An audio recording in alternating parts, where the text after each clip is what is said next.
MA उत्तरार्ध संस्कृत चतुर्थ प्रश्न पत्र कारक प्रकरण पंचमी विभक्ति भाग 2।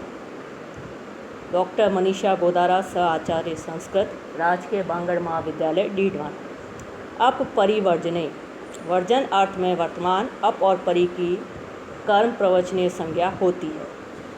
आंग मर्यादा वचने मर्यादा अर्थ में आंग की कर्म प्रवचनीय संज्ञा होती है। प्रकृत सूत्र में मर्यादायाम न कहकर जो मर्यादा वचन का है अर्थात वचन शब्द का अधिक ग्रहण किया गया है, इससे यह सिद्ध होता है कि वचन ग्रहण से मर्यादा के अतिरिक्त अभिविधि का भी ग्रहण है, अर्थात मर्यादा और अभिविधि अर्थ में आंग की कर्म प्रवचनीय संज्ञा होती है। पंचमी अप आंग परि भी। अप आंग और परि इन कर्म प्रवचनीय संज्ञकों के योग में पंचमी विभक्ति होती है। अप हरे परि हरे संसारः। यहाँ परि अप वर्जन अर्थ में है, अतः अप परिवर्जनीय सूत्र से इनकी कर्म प्रवचनीय संज्ञा है और प्रकृत सूत्र से इनके योग में हरे में पंचमी विभक्ति है। जहाँ परि शब्द लक्षण आदि अर्थात लक्षण इत्थम भूत आख्यान आदि अर्थों में होगा, वहाँ तो उसकी लक्षण इत्यादि सूत्र से कर्म प्रवचनीय संज्ञा तथा द्वितीय विभक्ति होगी, जैसे हरिम परि।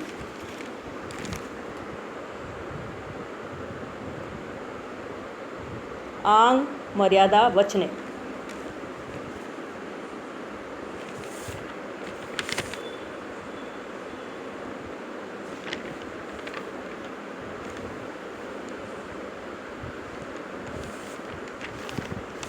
आ मुक्ते संसार।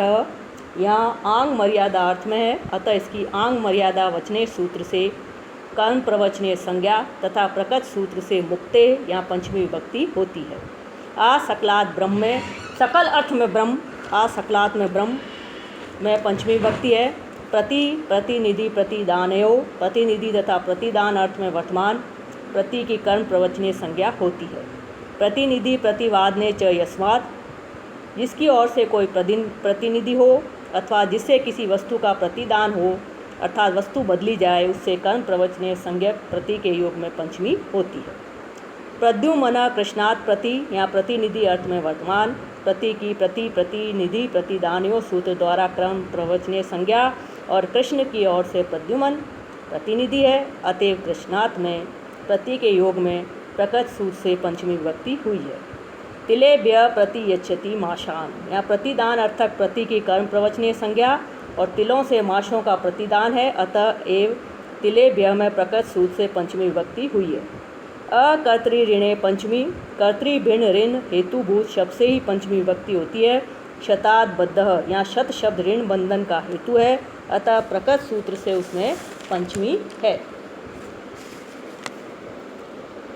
कर्तृ भिन्न ऋण हेतुभूत शब्द से ही पंचमी विभक्ति होती है, अर्थात ऋण के बंधन के हेतुभूत पदार्थ की कर्ता संज्ञा न हो, उसी स्थिति में पंचमी होगी। अतः शतेन बंधित, यहाँ शत शब्द में पंचमी नहीं होगी, यहाँ शतेन हेतु है तथापि कर्ता होने के कारण इसमें पंचमी नहीं होगी। विभाषा गुणे अस्त्रियाम, स्त्रीलिंग से भिन्न जो गुणवाचक शब्द हेतु को भी प्रकट करता है, उससे विकल्प से पंचमी होती है। जाड़ियात जाड़ियेन व बद्ध, या जड़ता स्त्रीलिंग नहीं गुणवाचक है और हेतु भी है, अतः उससे पंचमी विभक्ति हुई है तथा पक्ष में तृतीया भी है। गुणवाचक से ही पंचमी होती है, अतः धनेन कुलम, यहाँ पर धन शब्द के गुणवाचक न होने के कारण पंचमी नहीं हुई है। स्त्रीलिंग भिन्न गुणवाचक शब्द से ही पंचमी होती है, अतः बुद्धया मुक्त, यहाँ पंचमी नहीं हुई क्योंकि बुद्धि शब्द स्त्रीलिंग है, अतएव हेतु में तृतीया विभक्ति है। इस सूत्र में योग विभाग करके विभाषा सूत्र शेष तथा सूत्र दूसरा सूत्र मान लिया जाता है और इसमें हेतु तथा पंचमी की अनुवृत्ति करके इसका अर्थ होता है हेतु में विकल्प से पंचमी होती है, जिसका फल ये होता है कि कहीं कहीं गुणवाचक शब्द न होने पर भी पंचमी हो जाती है, जैसे धूमात अग्निमान।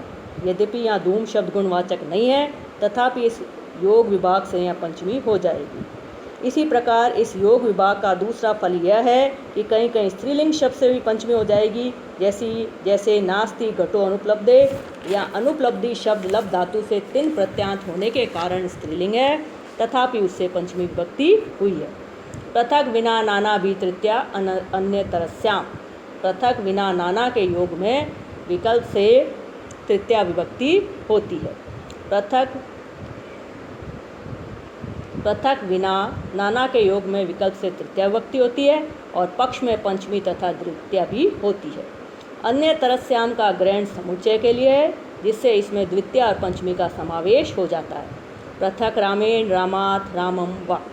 यहाँ पृथक के योग में प्रकृत नियम के अनुसार तीनों विभक्तियाँ हुई है, विना नाना वा रामेण रामात रामम वा। कर्णे च स्तोकात अल्पकृच कतिपयस्य असत्ववचनस्य। द्रव्य से भिन्न अर्थ में प्रयुक्त स्तोक अर्थात कम, अल्प, कृच का अर्थ है दुख तथा कतिपय शब्दों के करण अर्थ में तृतीया व पंचमी विभक्ति विकल्प से होती है। स्तोकेन स्तोकाद व मुक्तः। यहाँ स्तोक शब्द का प्रयोग किसी द्रव्य के समानाधिकार में न होने से प्रकृत सूत्र से तृतीया और पंचमी विभक्ति हुई है। इसी प्रकार अल्प, कृच आदि शब्दों के योग में भी पंचमी होती है। अद्रव्यवाची होने पर ही स्तोक आदि शब्दों से उक्त विभक्तियाँ होती है, द्रव्यवाची होने पर नहीं। जैसे स्तोकेन विषेण हत, यहाँ स्तोक शब्द विष इस द्रव्य का समानाधिकरण है, अतः यहाँ पंचमी नहीं होगी। दूर अंतिक अर्थेभ्यो द्वितीया च। दूर तथा अंतिक अर्थ वाले शब्दों से द्वितीया तथा पंचमी व तृतीया विभक्ति होती है। ये तीनों विभक्तियाँ केवल प्रातिपदिकार्थ में होती हैं। ग्रामस्य दूरम दूरात् दूरेन वा। अंतिकम अंतिकेन अंतिकात वा। दूर व अंतिक अर्थ वाले शब्द यदि किसी द्रव्य के विशेषण न होंगे तभी उपर्युक्त विभक्तियाँ होगी, अन्यथा नहीं। जैसे अदूर पंथा, इसमें प्रथमा विभक्ति है क्योंकि यह अद्रव्यवाची नहीं है।